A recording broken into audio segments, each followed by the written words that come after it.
Bonjour à tous, aujourd'hui je vais vous parler des delphinariums.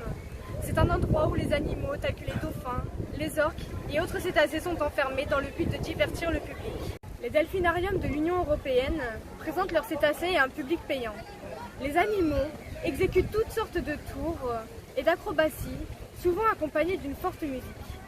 Les delphinariums vendent aux visiteurs des parcs des photos avec des dauphins, des programmes de type soigneur d'un jour, d'autres qui permettent au public d'entrer dans l'eau avec les dauphins, ou encore de la delphinothérapie.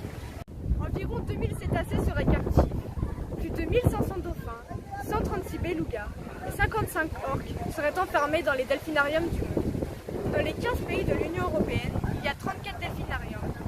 Ces 34 delphinariums renferment plus de 300 petits cétacés, orques, belugas, dauphins et marsouins. Cependant, 12 États de l'Union européenne n'en ont pas, tels que l'Autriche, la Chypre, la République tchèque, l'Estonie, la Hongrie, la Lettonie, le Luxembourg, la Pologne, l'Irlande, la Slovaquie, la Slovénie et le Royaume-Uni. Il y a 3 delphinariums en France, plus un 4e en Polynésie. 3 des 13 dauphins du Marineland, plus 3 des 8 dauphins du parc Astérix sont nés sauvages. Les orques du Marineland, tels que Freya, qui est décédée en 2015, ont été capturés en Islande en octobre 1982.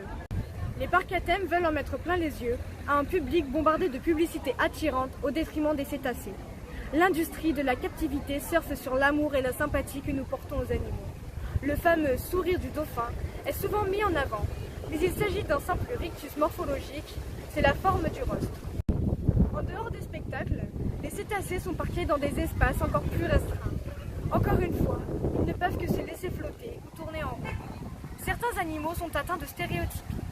Enfin, les malheureux cétacés sont privés de contacts sociaux ou contraints de cohabiter avec des individus qui ne comprennent pas ou avec lesquels ils ne s'entendent pas.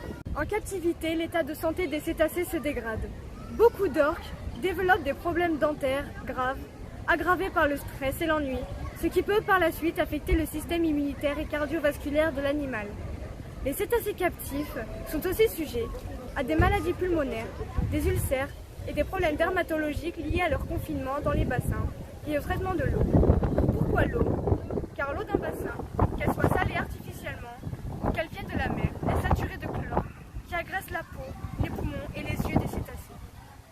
Ils reçoivent beaucoup d'antibiotiques, de pansements gastriques, de médicaments neurorégulateurs, de calmants, d'antistress et des régulateurs d'humeur. Certains cétacés reçoivent également des hormones pour réguler leur comportement sexuel ou au contraire, pour créer les conditions propices à leur insémination artificielle, ce qui peut être très douloureux pour eux. Voilà, cette vidéo est terminée, j'espère qu'elle vous aura plu.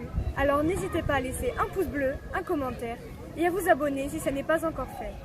Je ferai ma prochaine vidéo probablement sur l'interdiction pour les animaux d'aller sur les plages. A très vite!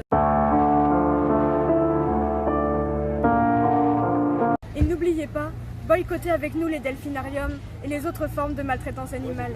On compte sur vous!